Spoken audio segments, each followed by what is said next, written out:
When I first got my iPad back in 2017, I used it primarily for conceptual design work in an attempt to replace my pen and trace paper workflow. But over the years, I've discovered so many other ways that it can help architects no matter your experience level. And one of the most useful applications is using it as a redline tool. Whether you're marking up drawings, jotting down notes, or documenting things on a construction site, it is a total game changer. And in this video, I will walk you through exactly how I prep my iPad for site visits, how I handle revisions in the field, and how I capture details and changes on the fly faster and more precisely than ever before. And the best part, you can instantly share everything with your team, your builder, or your consultants. And stick around until the end where I will show you a handy trick for adding your digital title block so you can send out clean, professional looking details and mockups without relying on that old gridded notepad. And just for context, here are some photos of the build projects in San Francisco that utilize this iPad workflow, from conceptual design, permitting, documentation, through construction and owner occupancy. And thanks for Red Dot Studio for supporting this work. Before even going on the site visit is just how do I prepare my iPad for the site visits? And I'm gonna show you what I personally do.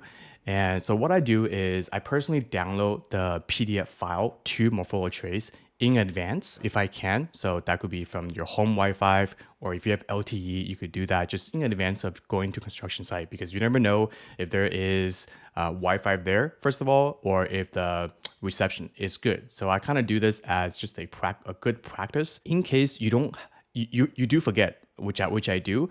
I also synchronize my files to Dropbox. So what I'll do is I'll synchronize the files or the folders, like the CA folder or the PDFs or the spec folder, directly onto my iPad. Most of these files are PDF formats, so they don't take up that much space. So I'll do it for all the projects, and just in case I need to access them during the visit, I can pull them up without any data because they were previously synchronized. And also I will do this as a good practice just to make sure all the files are synchronized before leaving. Dropbox does a pretty good job of automatically synchronizing, but I will just check before I actually go on the site visit. So this is just another good practice. You could do this on Dropbox, Google Drive, iCloud, or you can download it directly to your iPad locally. That's also possible as well. And also, when you go to the construction site, don't forget to bring your Apple Pencil. I've forgotten it actually before, and it makes this whole process kind of futile if you don't have an Apple Pencil to do the markup or to take notes with it. So make sure you do bring your Apple Pencil.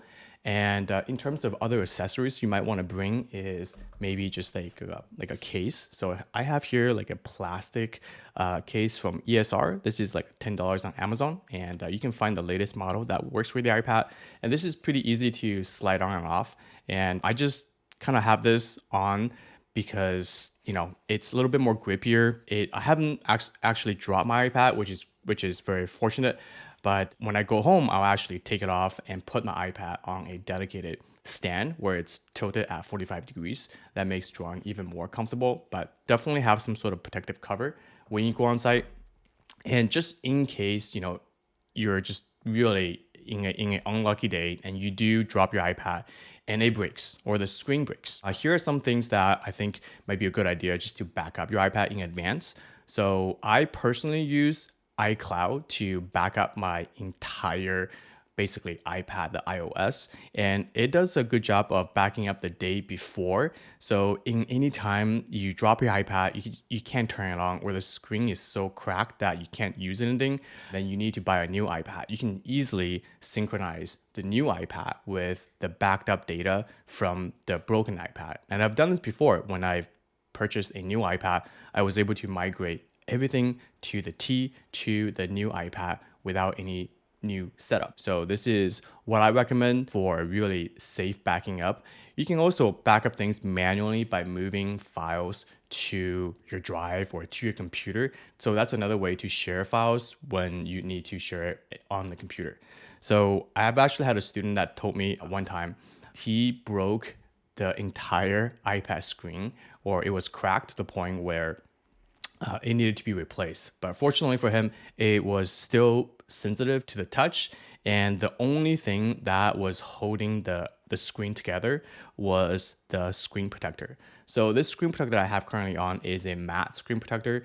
I have it on because it really helps with my drawing experience. It just provides that little bit of friction that I need to draw really well. But for him, that screen protector was the only thing holding his iPad together until he, came back. I think from another country came back home and actually got that replaced. But this whole time, he was able to use his iPad even with the broken screen, just a screen protector. So these are the things that I generally will have. And in case you're wondering, this is how I prepare before going to the site visit.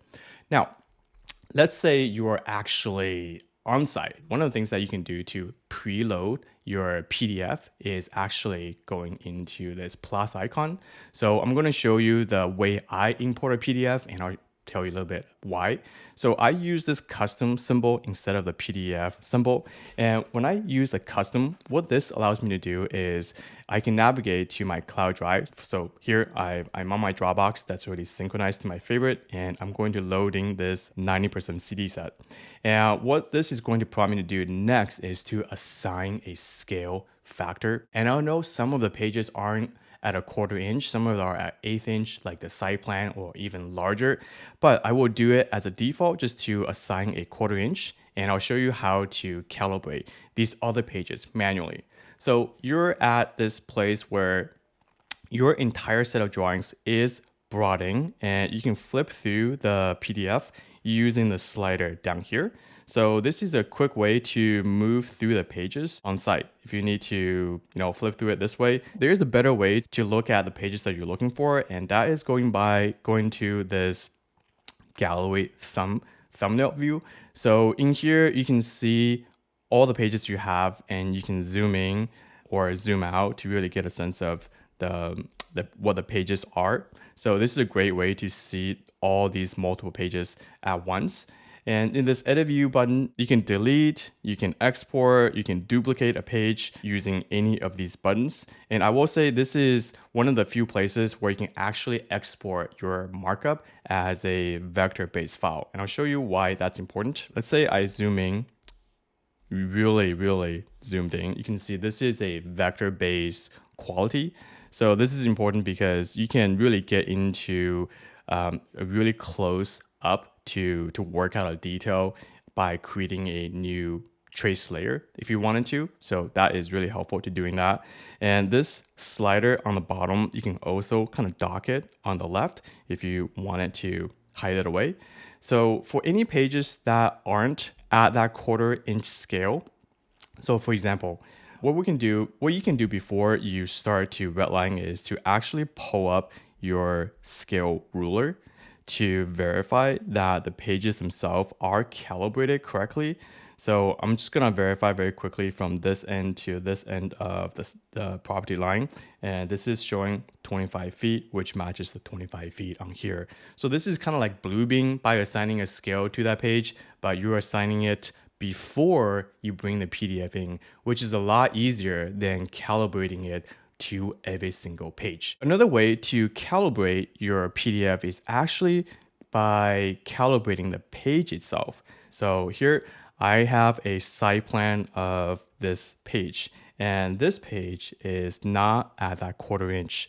So what this means is if I pull up the same ruler and if I measure from one end to the other end, this is not 25 feet because this was calibrated based on the 1/4 inch. So in here, what we can do is we can manually calibrate based on a known dimension. So here, what I'll show you is in case you've brought in your PDF without pre-calibrating it, you can do is you can set the scale using one end of this dimension and the other end of this dimension. And just like Bluebeam, we can enter 25 feet as the length and just try to get it as close as you can. So I'm doing it for the sake of demonstration here, but if you can get this as close to the line itself, that is going to be the most accurate. So I'm pretty good here. And now I'm just gonna hit on the check mark, and this page by itself will be calibrated using what we've just done. So if I pull up my ruler again, and if I get in here, you can see now that's reading as 25 feet. So this is important because now you're actually drawing 1:1, or this is all reading at 1:1 scale. So when you're sketching, you can really trust your scale ruler to be sketching 1:1, kind of like the AutoCAD model space, if you will. Okay, so these are the things that you can do with bringing in the PDF. Now, what do we do when we actually walking around the site like I usually do? So let's take a look at this floor plan that I have here. And you can really just move around the construction site with your iPad on the left hand, with your pencil on the right hand. This is what I typically do. And I can just really zoom in and make notes wherever I need to. So if I need to add notes, add dimensions, or extract dimensions, I can easily add this on a layer. And the way that I personally name my layers, or to make my layers, are based on the construction dates. So if you look at this layer, this is for June 23rd, this layer is for June 30th, and these notes are all made on these layer on that particular date. So if I were to, let's say, turn off these layers, you can see this visually just helps me understand when the notes are made. So if I were to go back to the office and when I writing out the construction report, I can see exactly the new notes that I've made are actually on those layers. So this is my way of just capturing the dates and time. There is another way, which I don't know if it's a better way, but you can actually just duplicate one of these PDFs like this. So if you select one of these PDFs, you can just duplicate that as a different sheet. And anytime that you go on the site, you could make this, you can assign a name and date to this individual page and make your notes on that new page. This is probably less useful, but there might be a time when you need this level of tracking and editing. I think one of the biggest benefits with redlining on the PDF, once that the drawing set is calibrated, is the level of precision that you can get. So just want to demonstrate on the electrical plan on the RCP for this particular project. A lot of the things in San Francisco, they're existing buildings. So the joy space, you can design your recess lights in a certain way, and then you go on the site and then you find out that's just not going to fit into the joy space. So if you are in those kind of a shoe, you can see here, I've actually had to move my recess lights a couple feet over. And this is done entirely using based on the accuracy of the ruler.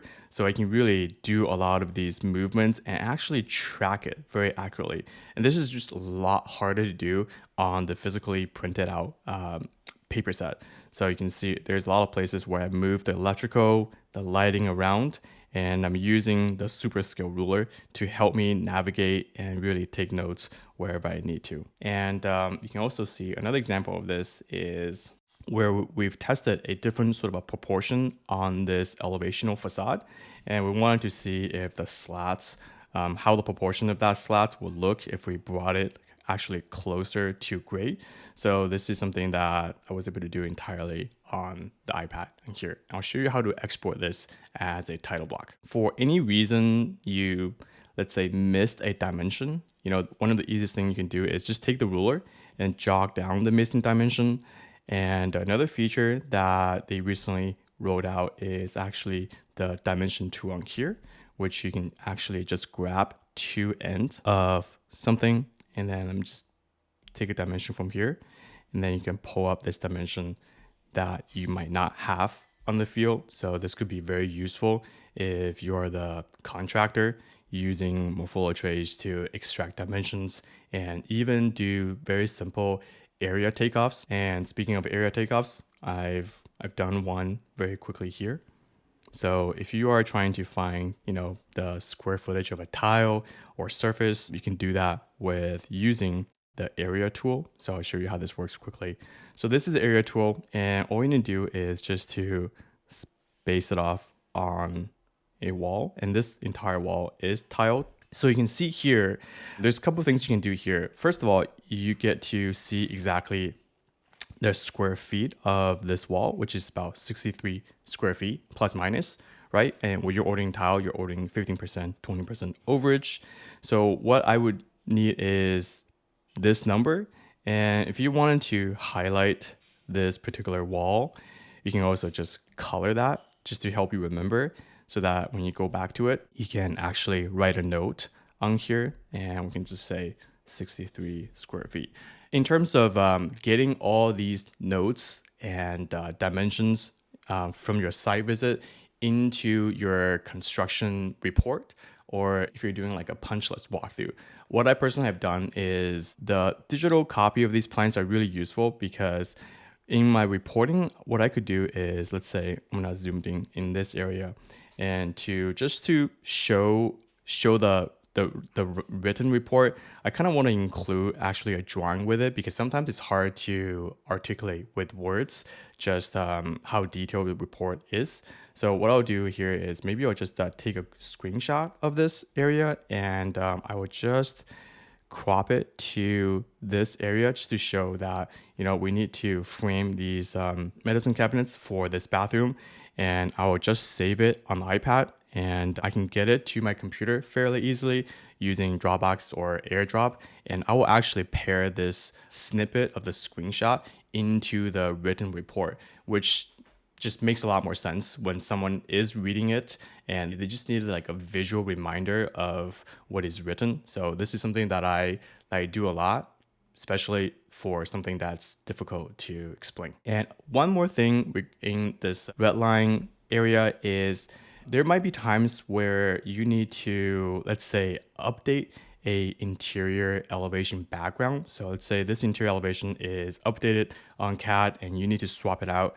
You can just swap it out using this change background option on the PDF, and this is going to basically prompt you to find a new version of this PDF, and then you can navigate to find the pages. And once it's swapped in, you are going to keep all your notes except this new background will be swapped out, which is also really useful without having to bring in a new set of PDFs and move things around.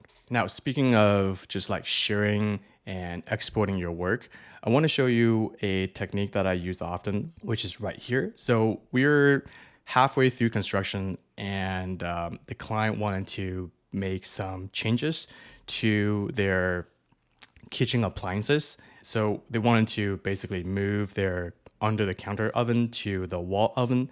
And I was able to make these changes directly just on the same PDF, actually in the same area.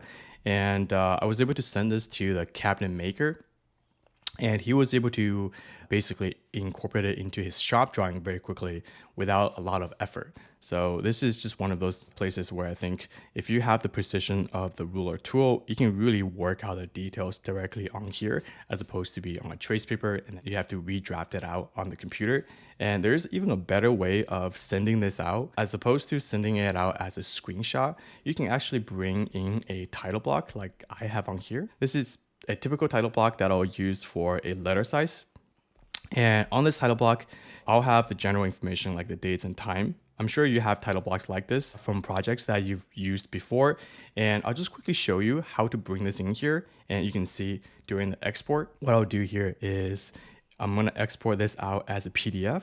And I'm going to turn off this page because I don't want to export that. So in here, you can see there is a layer with this title block information, and you can actually select the paper size, which is the letter size that most people can print from at home, and the scale is set for 1/2 inch. So you can easily issue this PDF to a contractor, they can print it out, or you can just send it as an email.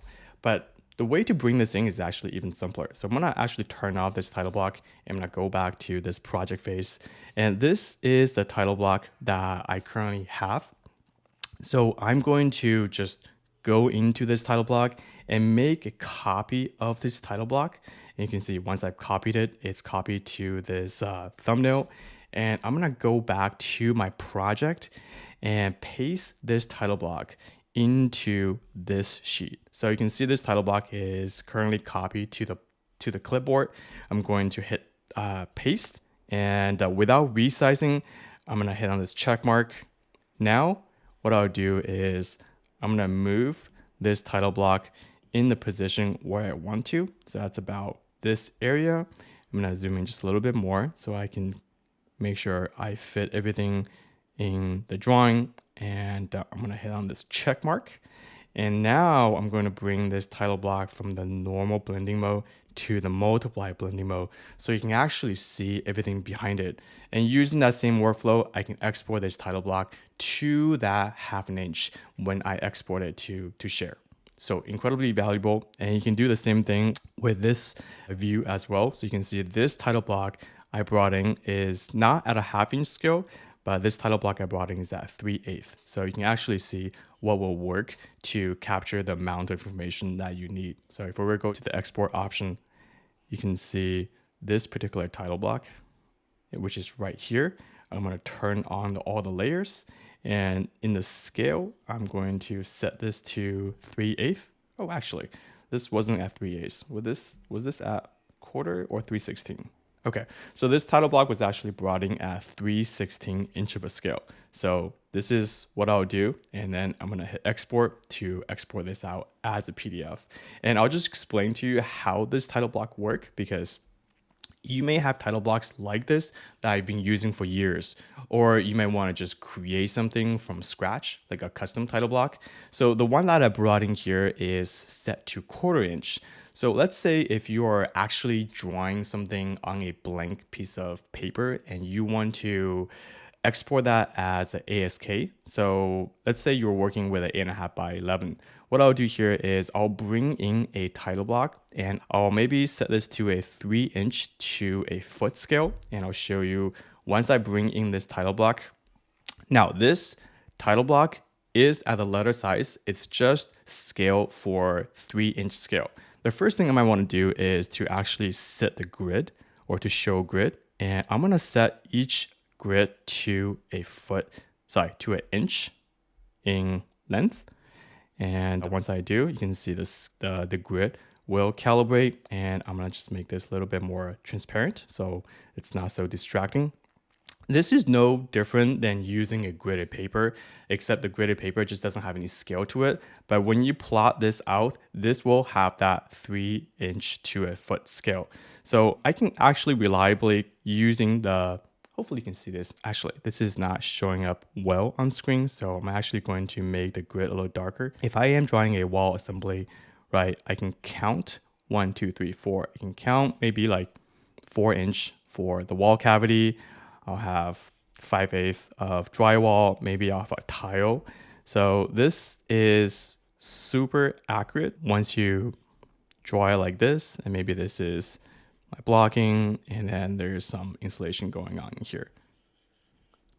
This is very, very simple, but you get it right. So at 3" to a scale, you can move this drawing around if you need to. You can annotate with text. If you want to put it on a different layer, that's also fine as well. And all you need to do now is, after the drawing, is make sure you're putting your drawing title, date, address, drawn by, and then you can quickly share this as a sketch to the contractor, and they will be able to print it out to scale on this letter size sheet.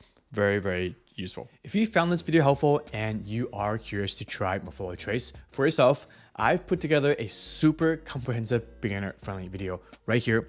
And this is perfect for architects, interior designers, or really anyone in the AEC world who wants to get started on the right track.